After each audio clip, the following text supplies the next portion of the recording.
If you suspect you may be dehydrated or your loved one may be dehydrated, you can always do the pinch test. And the pinch test is interesting. I've seen it before.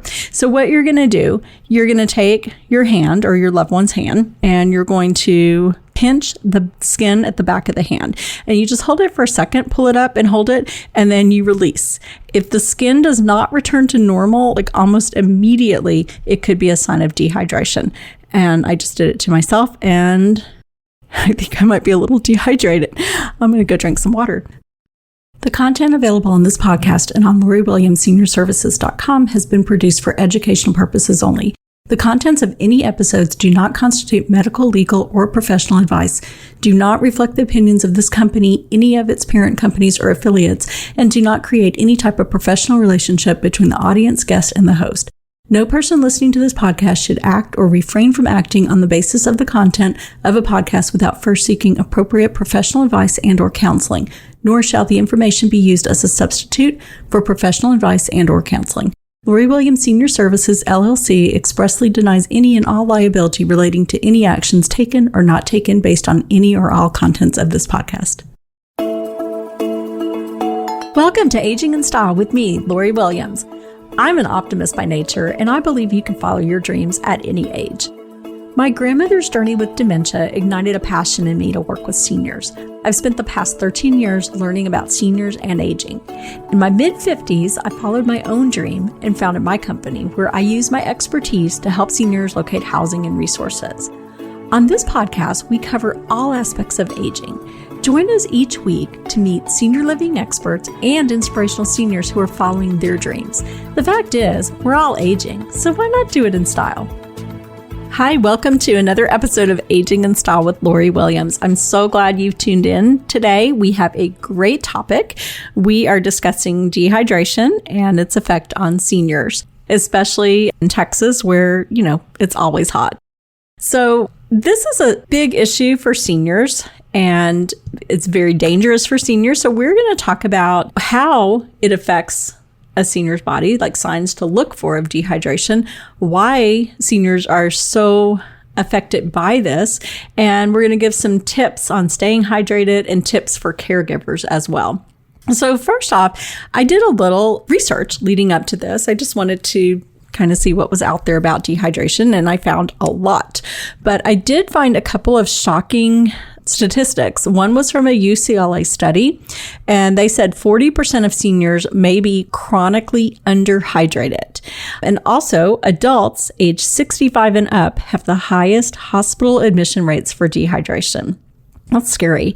And dehydration can lead to UTIs, urinary tract infections, falls, kidney stones, and more. And back to the UTIs, if you're not around a senior, I didn't know this until I started working with seniors, but a UTI is vastly different in the way it affects a 25-year-old versus how it's going to affect an 85-year-old.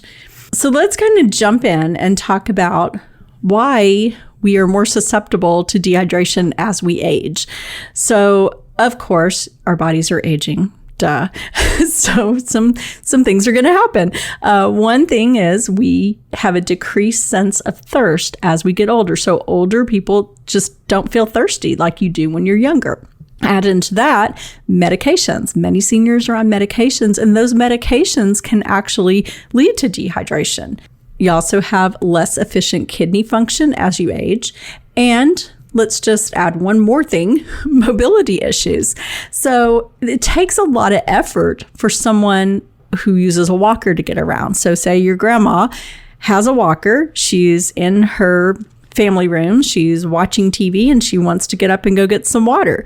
Well, it's going to take a lot more effort for her to get her walker, get up, get to the kitchen, get her glass of water, get back to her couch and to watch TV with her glass of water.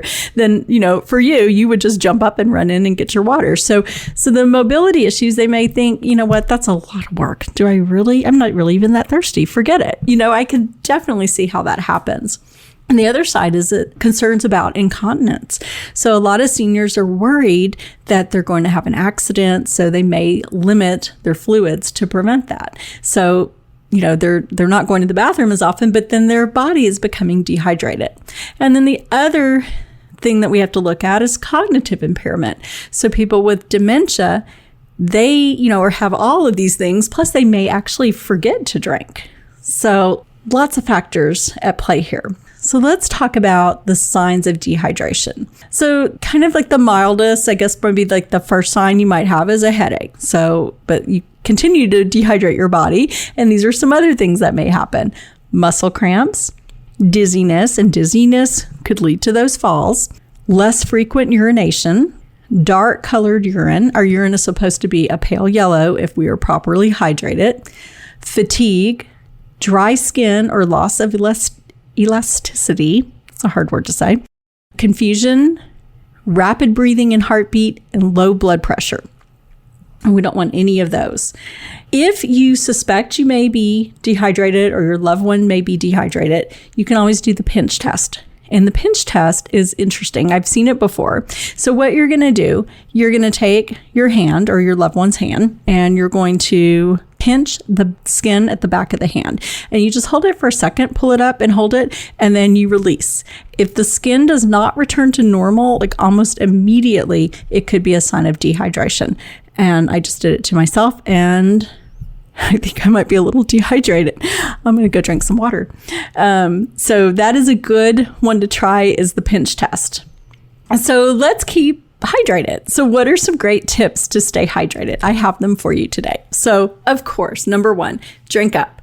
And water is best. If you don't like water, you can always add fruit or flavoring to water. You could throw in lemon, lime, orange slices, strawberries. If you ever go to a spa and they have that spa water where they put like cucumber and strawberries and all kinds of stuff in it, I love that. So make some spa water.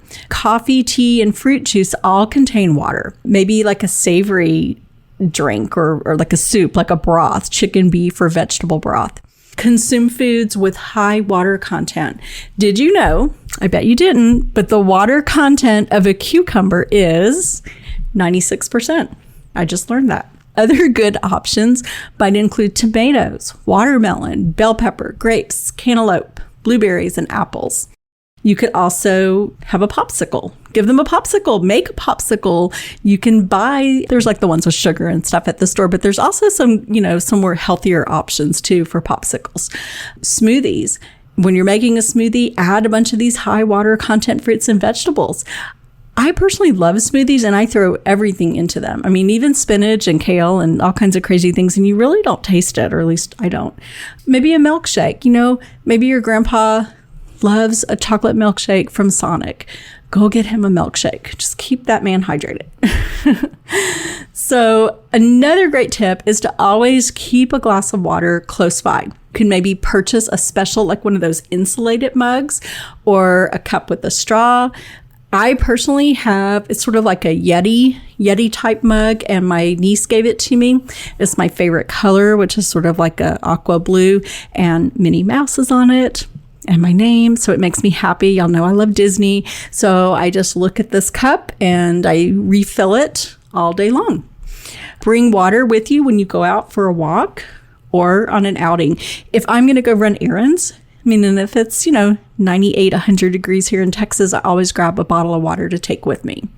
So say you're a caregiver. Let's talk about some caregiver tips. How can you help keep your senior loved one, keep them hydrated? So one, and I thought this was such a good tip, and I hadn't thought about this, have a clear mug for them to track how much liquid they've consumed. So if you have a clear mug, you can see, they drank half their water, or you can see, they've only had a sip. I need to make sure they're drinking more.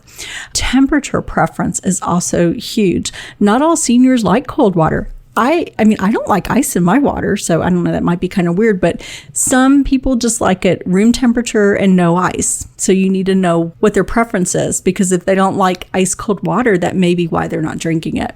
Have straws available. That may be easier for them to use. Offer those high hydration snacks that we talked about, the fruits and vegetables, Jell-O cups, applesauce, sherbet, or popsicles. Another thing to be aware of, if your senior loved one that you're caring for, maybe they have low vision, they may do better if you got them a cup or glass that's opaque, or maybe even like a really brightly colored cup so they can see it. If you have a senior loved one who is just very resistant to drinking water, they may enjoy making it about the experience. And I thought this was a really fun tip because I need to let my daughter know I'm probably going to be that high maintenance resistant senior. So you can put their water or juice or whatever, put it in a pretty glass and put a garnish, maybe some lemon, make it just kind of an experience. I think that would be cool. Or I was thinking about this. My kids have these ice cubes that they're battery operated and they do all different colors. That might be kind of fun too. Always try that. Specialized drinkware. So some seniors, they may need special cups. Maybe they have swallowing difficulties or tremors from Parkinson's or arthritis where they can't really hold a cup. Maybe it needs two handles on it or just some muscle weakness. There are cups out there. I mean, there's every kind of cup you can imagine. You just have to do a Google search for cups for seniors with mobility issues. I'm telling y'all, I saw every kind of cup you can imagine. There were the two-handle cups, the no-spill lid, the built-in straws, even some that had like a nose cutout if you had neck injuries and had issues with drinking. So there's something for everyone out there, I promise. Let's talk a little bit about dehydration, and if you're caring for someone who has dementia, it's going to be a little bit different. So when they have dementia, they do forget to drink enough water. They also, of course, to go with that lost sense of thirst, but they may also forget where to find water. I mean, even if it's sitting right next to them, they may just completely forget that is a cup of water and I'm supposed to drink it. They may have swallowing difficulties. So sometimes they have to have thickening agents added to their water so that they can swallow. So it's just a whole host of other issues that come into play with seniors. I think this is the coolest thing. They're called jelly drops. And I had read about this gentleman, I guess a couple of years ago. So he's this young guy in England. His name is Lewis Hornby. And his grandma Pat had dementia and she had been in the hospital for dehydration. And so he just knew that there was a better way to help her get hydrated. So it's a really kind of interesting story. Like he went into, I guess, like a memory care and he kind of studied how things were done. And then he came up with this idea. So what these jelly drops are, they're brightly colored bite-sized balls of liquid. So they're 95% water and they have some kind of like a gelling agent and electrolytes in them to help with hydration. And they're sweet, which a lot of times seniors, especially with dementia, they do like sweets. And so, but they're sugar-free and they're vegan. They're like naturally flavored. They're strawberry, raspberry, I think orange, lemon, lime. There was one other. So those jelly drops, he made them and gave them to his grandmother. And I think she ate like 7, just sat there and ate 7 of them. So this is a game changer. And so they're available in England and I guess other areas in Europe. But I went on their website. And they are coming to the U.S. end of summer 2021. So be on the lookout for jelly drops. So I just think that's a really interesting, cool invention and just kind of a fun story too. So I hope that this episode today will help you come up with ideas or just to be aware that dehydration is such an issue for our senior population. But I also hope that it'll help you with tips that you can share with family members and with caregivers. So if you have any questions or you want to go and see, look for a little more information, please visit my website, which is loriwilliams-seniorservices.com. You can always contact me through the website too. And I'm so thankful that you joined us today and we'll see you next week. Thanks. Bye-bye.